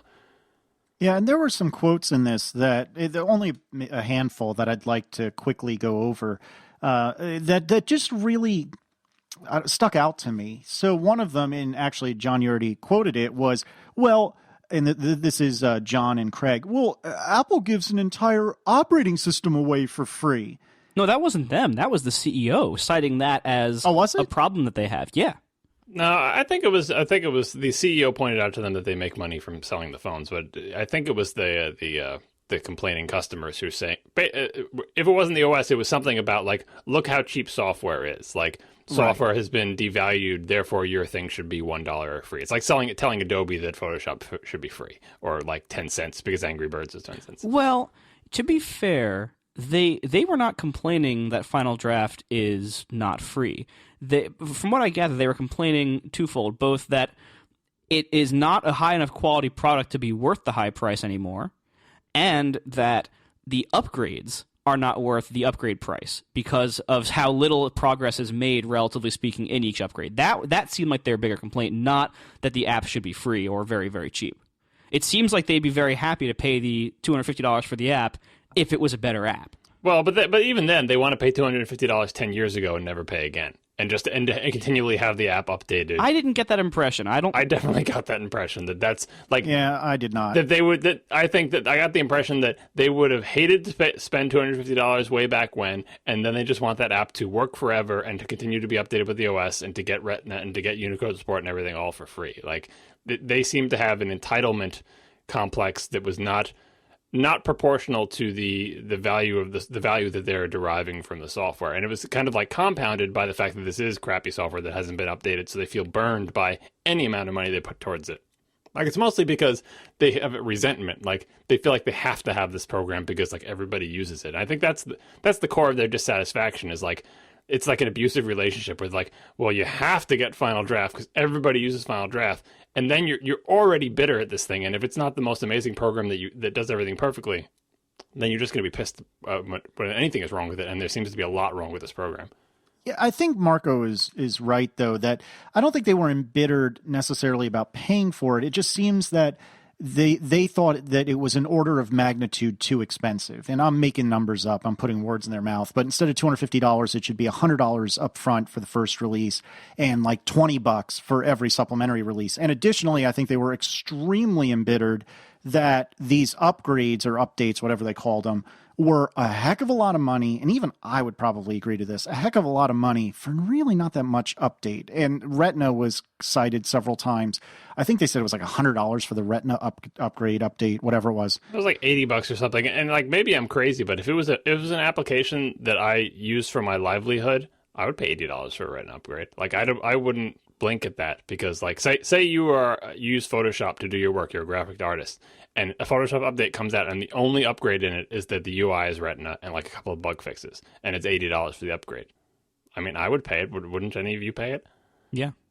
I mean, I suppose I would. I mean, like, maybe we have different. I guess we probably value software differently because we kind of know what goes into it, but it's not like it's like $50,000. I mean, it's not, it's not a site license to some CAD program. Like it could. They just don't know. Like, that's why I think they're getting used to the world where everything is like cheap or free. But it's like, but this is part of your livelihood. This is how you make money. And I think it all gets back to, it's because they don't like this tool. They feel like they're forced to use it. If they had their choice, they would use something different and better. And it's like, if you're going to force me to buy it, and then now suddenly I'm not happy. But like, say you hated Photoshop and you needed it for your work. Like, it's like, say you hate Microsoft Word and you have to get it because you deal with stupid people all day who insist that you send them everything in doc format. Right. Then you'd be pissed that you're going to do like an $80 upgrade to Office for, and the only change was that it was Retina and compatible with Mavericks. Then you'd be pissed, but you're mostly pissed because you hate Word so much that any money you put towards continuing this charade of having to use this program on behalf of other people, like, that's where I feel like they're coming from. I think it's that, but it's also that what was once a decent product has stagnated. The impression I got, and I've never used Final Draft, but the impression I got was that it was at one point a good thing. Like what they were saying about how based on the length of the PDF or the printed document, you could take a guess at about how long the script was. That was very cool, and apparently something that at least the CEO seemed to think that was unique to them. Well, anyways, the product started pretty solid and pretty good, but kind of never really went anywhere. And these two guys, John and Craig, were, for example, really embittered that it took so long to get Retina support in there. And then on top of that, they got charged for it. And so they were saying to the CEO, you knew this was coming. You knew this was coming. How did you not figure this out? How did you not do it? And at first, I was like, well, it's hard. I still don't have my fast text update out for iOS 7 because I'm a slacker and I have better things to do with my time. But, I can understand that. Well, then the CEO says, and this is another one of my quotes, well, we're 40 people. And I think to myself, okay, so how did you not get Retina done with 40 people? But then later on he says, well, but 10 to 15% of us are programmers. What the hell is everyone else doing? Sales and marketing. The best part was when he said, "Well, you know how we learned about Retina? Someone brought a computer into the office and showed it to us. If that's how you learned about Retina, it shows you're not engaged with the platform on which you deploy your software. Like in even trivial, you don't even subscribe to Macworld. Like you do nothing. You forget about going to WWC, which of course you should do if your job is that you write a software product for the Mac. For crying out loud, right? Yeah, this was kind of depressing. Like the CEO, like he did himself and his company a disservice by coming on this program and saying all these things, because every word out of his mouth was, like Marco said, it's like the answer to every single one of his comebacks was like, that's your problem. That's not my problem. Like, You know what I mean? It may be that the natural way of things is that you've now painted yourself into a technical corner and you must go out of business, and it will be a blessing for the industry because we can all give our money to these other hungrier developers who, if they're unlucky, will go through the exact same cycle as you. Get big, become popular, not update their software for a decade, crumble under their own weight, and the cycle will continue. But, like, that's not your customers' problems in any way, shape, or form. And so, like, I guess he doesn't have people telling him, don't go onto a program and tell, even when your customers are actually wrong about, like, everything should be free and, all this stuff, like, you can't go onto a program and tell them about all your woes and they're going to go, oh, well, now I guess maybe he was hoping for empathy, like that they would put themselves into his shoe as the non-technical CEO of a company that made terrible strategic decisions for the past decade and go, oh, well, now I feel bad for you. It's all right. I feel better about buying your software. I mean, and one thing I noticed, Casey, you have this in the notes, and so I might as well bring it up now.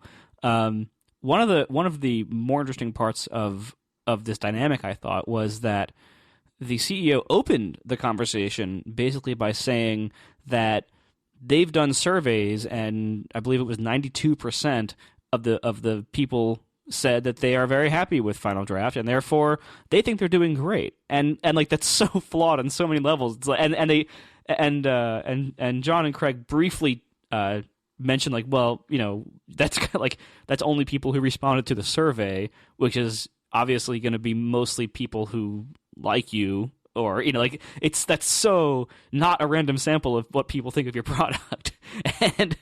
and the CEO's entire attitude seemed to just be that, well, we keep hearing from people who like it, and therefore everything's fine. And we don't have to, like, his attitude from the very beginning was, we're fine because some people like us, and therefore we don't need to make any changes at all. And it's so easy for people to fall into that trap. If you select what you're listening to, and I've never seen this app, and even I know everyone hates it. Like I've heard about this app for years now about how much people hate this in random edge conversations here and there, and not even being in the business, I know people hate it. Obviously, that's a pretty widespread problem, and it's so easy to surround yourself only by the inputs that you want to believe. I'm sure there's a term for that. Like it's so easy to fall into that this guy I think he honestly thinks that everything's fine, that he's in complete denial of any major problems, and therefore that's, I think, why he was so weirdly defensive and aggressive in his responses. I don't know if I really believe that he was sincere, that he really believed that, but like it's possible because the denial is pretty strong. But like, I think the reason you've heard about it and I have as well, even though we're not screenwriters, is because we travel in software development circles, and anybody who knows anything about software can look at this application and you can smell like the death on it, or like even if you don't know it's using QuickDraw, you're like, oh geez, this program has not been updated for a while. Like you see I have no idea how this looks, but I bet we could pick up like it's using older controls when it should be using newer ones. Like maybe for a long time the text wasn't properly anti-alias or it looks like it was rendered differently because it's quick draw, and like just we could tell that that there are problems with it, and the reason I think he may be right if you took a random sampling of their customer base is because their customer base are not technical people, and they view this as kind of like, especially since it's such an institution, they view it as if you want to become a screenwriter, this is what you get and this is the tool you deal with, and everyone complains about it, but like, you might as well complain about the weather because to do your job, you have to use Final Draft in the same way that you might say you have to use Photoshop if you're a graphic designer. You just, there's no other choice out there. But they're non-technical people, so they're not equipped to understand what's wrong with this program and why. And they're more willing to accept that, like, whatever's wrong with it, like, well, that's just the way it is. What can you do? So in that respect, they may have good survey responses. But the thing it makes me think of in the worst case scenario is I will bet you in 2007, 2008, 2009, maybe even 2010, if you were to survey all BlackBerry users, they would say they love their BlackBerries. And it doesn't matter. BlackBerry RIM is still doomed, right? You could think, oh, the people who have BlackBerries love it. It's like, yes, but the time has passed it by. And customers may have it and may love it, and maybe Stockholm Syndrome, or they maybe not know better. But like from the outside, we all can see, bye-bye, BlackBerry. Yeah, and the other thing that I found interesting about this, and it's the only other quote that I want to bring up, is apparently there was a feature called they called it Collaborator, which I guess was some sort of collaborative writing thing where you can work on a screenplay. Two people can work on a screenplay at the same time. Sub-edit. Yes, it sounded a lot like that. Yeah, that's a very good analogy. And so they said, and this should be pretty much verbatim, Collaborator was built when it was on a peer-to-peer technology with no security. It would still work like that today. What they were saying was when they built this feature that was designed to be used between two people, probably not co-located, they did it without even thinking about firewalls. And unless they wrote it in 96, are you kidding me? Like, how is that okay? And that just completely sealed the deal in my mind that screenwriters don't have firewalls, Casey. You think they have IT departments? They're lonely people in their apartments with dial-up internet connection, slaving away on the next great script. Yeah, and every router since 2001 hasn't included a firewall in it. But yeah, he wouldn't know about this stuff anyway if he was talking about it. But yeah. And that's the thing is, I mean, that is such an obvious technical hurdle that you would have to get over to do that kind of feature. And they shipped it, at least for a little while, and I guess they've pulled it since. They shipped it without even thinking about that. Like, how is that possible? It reminds me that there are terrible software developers out there, or if these developers are good, just unbelievably, indescribably out of touch management, or both. If I was on that podcast, I would have also brought up the meta point, which is that the screenwriting format is ridiculous and anachronistic and really deserves to be destroyed and torn down. And it is held aloft by the collective, by tradition, basically. Like, this is the way it's always done. This is what a screenplay looks like. Let me tell you about all the great qualities of it. Oh, you can always tell exactly how long a thing will be in minutes by looking at the number of pages. There's always a certain number of pages every day. Everyone knows it. Like, it can continue to be held aloft by that, like, sort of oral tradition and indoctrination of new people into the industry that this is what a screenplay looks like, but the format is dumb. It is not like it's a monospace font. It's formatted crazily. Lots of things are in all caps, and everyone who enters the industry and everyone who gets used to it comes to like it and will not accept any other format. But bottom line, objectively, wipe out all the people who have ever seen a screenplay, show the new people this format. They'll be like, ugh. Like, it is not of this time. It is of a different time, of a time of typewriters and monospace fonts and all caps and not, it's dumb. And so the ideal thing to happen for the entire industry would be to not only for Final Draft to be disrupted, but for the entire screenplay format to be replaced by something better. I have dim hopes of that ever happening, because if there's any group of people who is not raring for amazing disruption and innovation. It's screenwriters in the entertainment industry. They just want their format. They want it to be the way it is. They just want slightly better tools to work on it, and they will consider that a victory. But from the outside, it's clear that the screenplay format is stupid. Well, and to be fair, in the follow-up episode of their podcast, John and Craig did address that a little bit and talking about things like how the 1 page per minute thing is this kind of elementary assumption that it's like the 3-paragraph essay you're taught in middle school. It's it's a very basic thing that in practice once you're a real professional, it's not that simple, or it's not necessary to rely on things assumptions like that or these tenets like that. And there's also this thing called Fountain, which from what I gather is like a markdown or markdown based plain text format that does away with manual pagination and stuff like that. And so it does sound like they are actually moving forward. And the problem really seems to be that Final Draft is not. And because Final Draft has this position of power right now where, or at least they have to date, where they were the standard and they have their own file format, and they're relying on these invariants that, okay, well, pagination matters above all else and all this other stuff. And the reality is that industry is being disrupted just like so many other technical industries, where now there's a whole lot of other apps coming out, some of them cheap and terrible, but some of them good, that are doing things in a more modern way. And that's the problem. Like, just like so many other industries, I don't think it's going to be like, I don't think Final Draft is going to be disrupted and replaced by one thing. I think it's going to end up being disrupted and replaced by a few standards and then a few different apps that read and write those standards. And it seems like this Fountain format is probably going to be that standard. But again, I think it's funny now all three of us are talking about something we all know nothing about.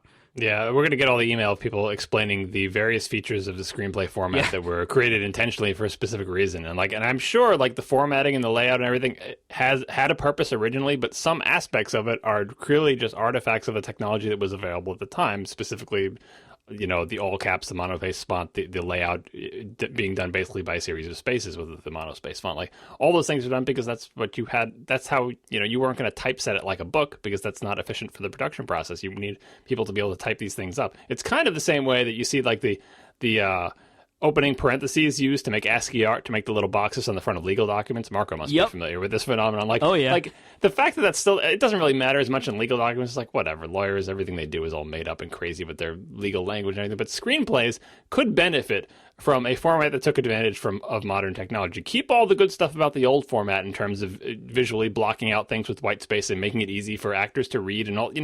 I'm just making up what the features may be of the format. There are probably good things about the format, but the bad things are just being carried along like those parentheses on legal documents, and they're just ridiculous at this point. All right. Thanks a lot to our three sponsors this week: Picture Life, HelpSpot, and Squarespace. And we will see you next week. Now the show is over. They didn't even mean to begin, 'cause it was accidental. Oh, it was accidental. John didn't do any research. Marco and Casey wouldn't let him, 'cause it was accidental. Oh, it was accidental. And you can find the show notes at atp.fm. And if you're into Twitter, you can follow them at CASEYLISS. So that's Casey Liss, MARCOARMENT, Marco Arment, SIRAC, USA, Syracuse. It's accidental.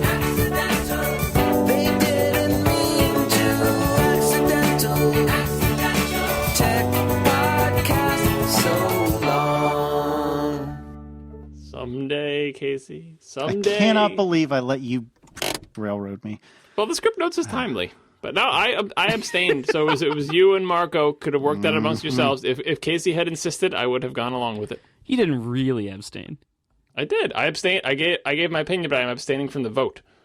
What I was trying to convince Casey was that not getting it done today does not mean it will never get done, and in fact, it may be done better in the future. But he still could have insisted, and I would not have opposed him.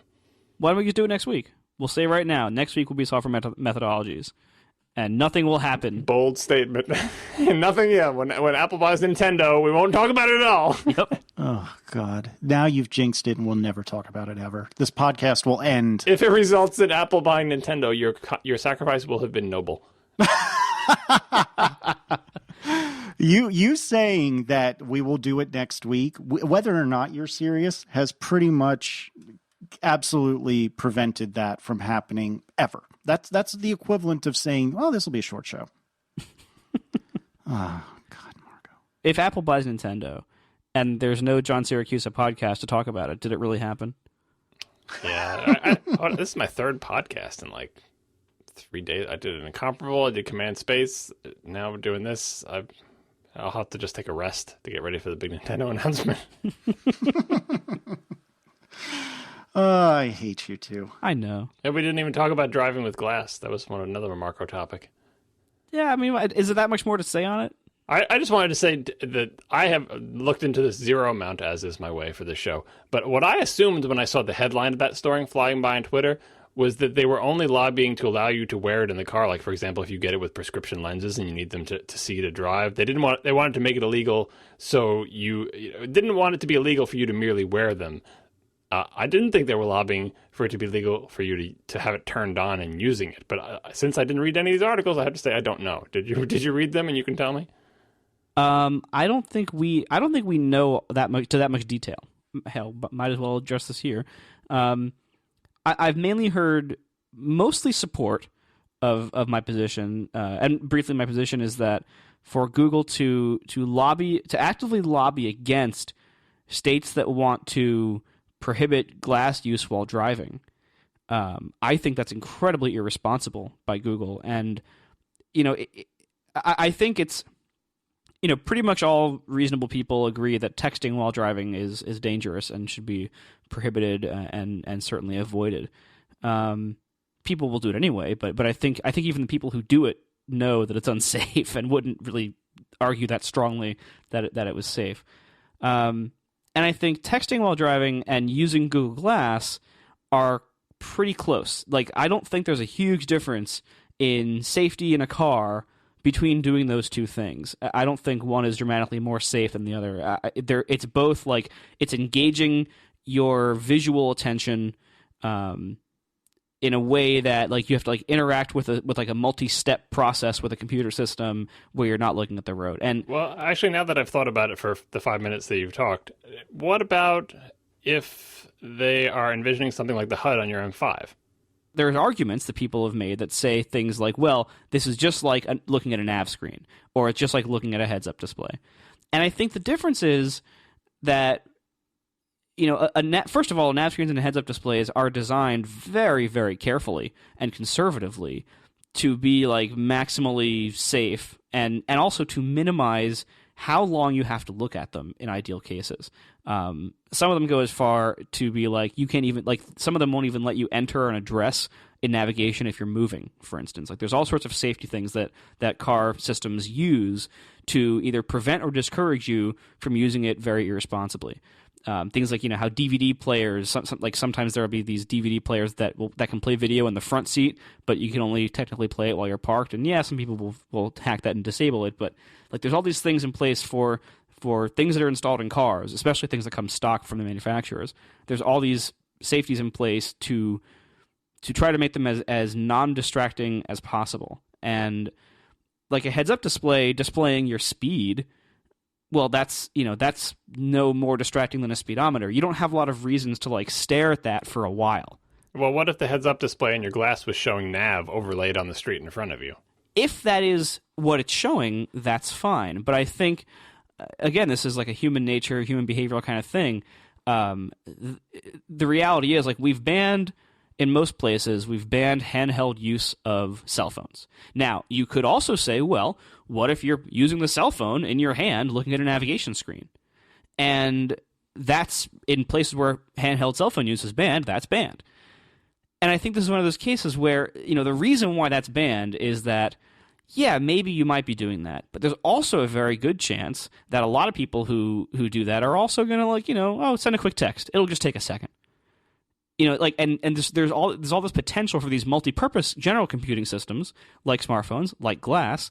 There's all this potential for misuse, and misuse is so easy and so common that they should probably ban it outright, because they know that, like, yeah, you might be using it for navigation, but there's a pretty good chance you're not, or there's so many other things to do with it that aren't navigation that, in reality people would like be reading a text message or dictating a message or reading Twitter or reading an email that just came in, or there's so many potential abuses there, and it is so much more distracting than the in-car systems, because you're like interacting with a computer at that point. Like you're like, it's a multi-step interaction. You're like visually engaging it in a way that it's non-trivial and takes more than a split second of your attention. And so I do think there's a significant difference there.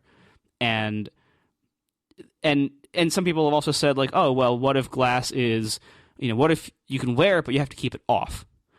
Again, same thing. Like, how you can't tell from the outside whether it's on or off. So a lot of people would just sneak by and say, "Oh, well, you know what? I'm just going to leave it on because I'm responsible. I'll be okay." And that's a problem too.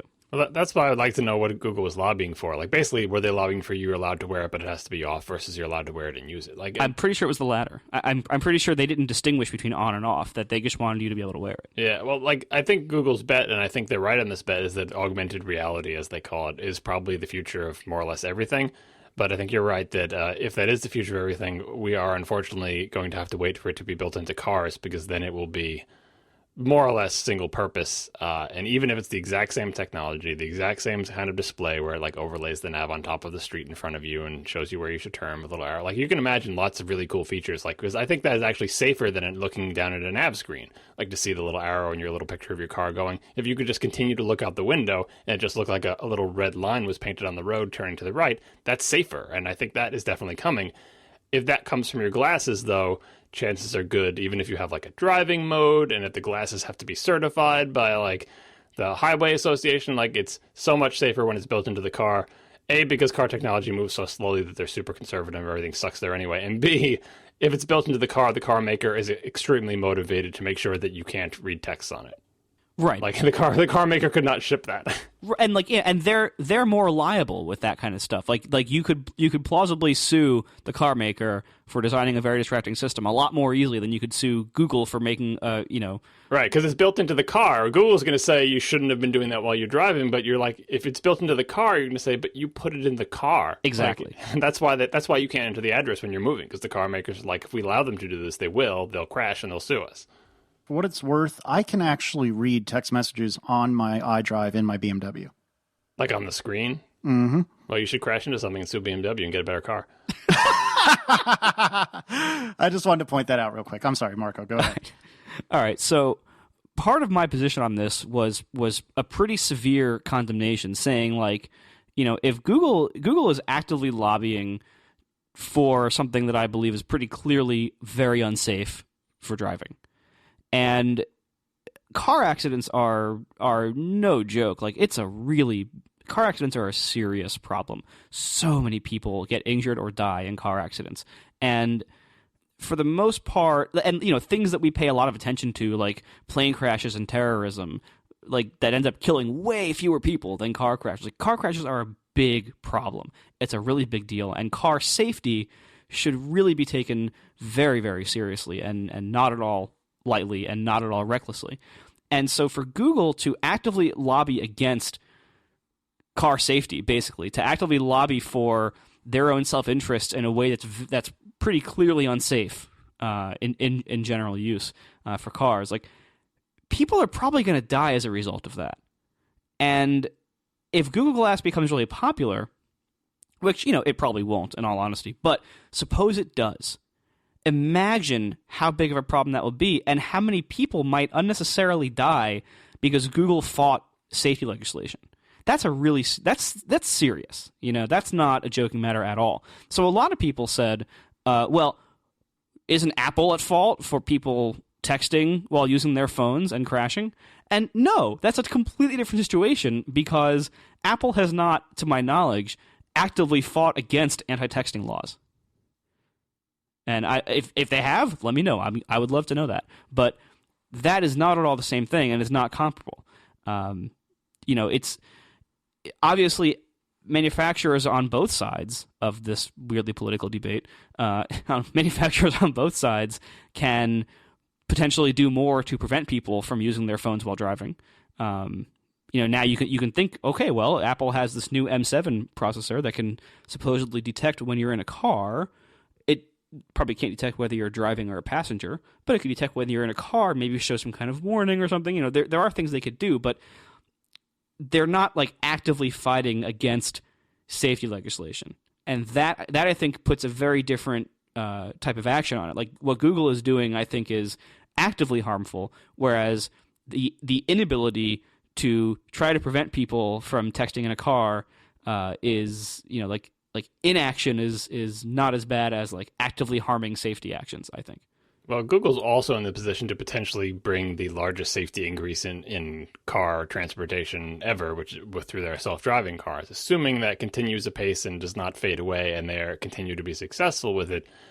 I'm not saying that balances out, like therefore you're allowed to do something that's going to kill more people now. That's a bad idea. but like historically speaking, if history goes out, everyone will forget that briefly they killed a bunch of people with Google Glass. I think what they're thinking is on the Google Glass is that they also believe that augmented reality is the future. Just look at that crazy whatever there was, that thing with the phone thing that maps out the rooms and everything. Like the tech for doing that augmented reality stuff is getting better and better all the time. It's going to be everywhere. And Google was like, if we wait for the car makers to do this, it will take forever to get here and it will be crappy. And all of that is true, but I think they just have to the alternative is they should either make their own car with this built in. Hey, buy Tesla, go nuts, have a go at it. But trying to put it into a general purpose computing device that you wear in your face, A, you have to get everyone to wear that stuff in your face, and B, they would have to sign up for all of the sort of liability type concerns that the car makers do in terms of regulation and everything, and they're not prepared to do that. They want the freedom to do whatever the hell they want, and just don't bother us because eventually we're going to get to this awesome augmented reality that's coming eventually anyway, and we're going to get there first because we can move faster. But that's playing a little bit fast and loose with people's lives. I agree. And that also seems like almost a childish and naive. That's Google for you. Exactly. That's the problem. It's like, well, that's what we love about. That's what I love about Google. Like the self-driving cars is the same type of thing. That's what we love about it, but in the same time, it gets them into that that's why I always think of Google's corporate mindset not as evil, more as naive hacker type of, denizen of Reddit. Technology is cool. We can do cool things with technology, and let's just go do that cool things because it's cool, and let's not think too much about the consequences or whether it will make money or anything like that. That's what we both love and hate about Google. All right, titles. Go to fail. How's the title not go to fail? Yeah, someone put it in all caps. This isn't basic. Haven't you seen the code? Oh yeah, that's one point we didn't address about the goto thing that I wanted to address. All the people who have never seen a C program or a Unix C program were like, goto, who uses that? If you are a C programmer and you come from the old, just look at the source code, your favorite Unix. Look at BSD, look at Linux or whatever. You will find goto everywhere because they didn't really have exceptions. And if the control flow necessary with lots of nested ifs to get you out of an if, you end up having to make flag variables and really contorted logic. Goto is actually the cleanest solution in those situations where you want to get out of the normal flow of the program and go down to it, or you could do set jump or whatever you want. Goto is the idiom. That, believe it or not, I know the only thing you've heard about programming is that Goto is evil because there's a paper that you've never read that got passed around the internet 10 years ago. But look at any real C source code, and Goto is there, and it's used for exactly this purpose, and it has all these same problems. And this is not what the paper about Goto was against, really, but you can see Goto does contribute to this anti-pattern, but that's why newer, better languages have exceptions.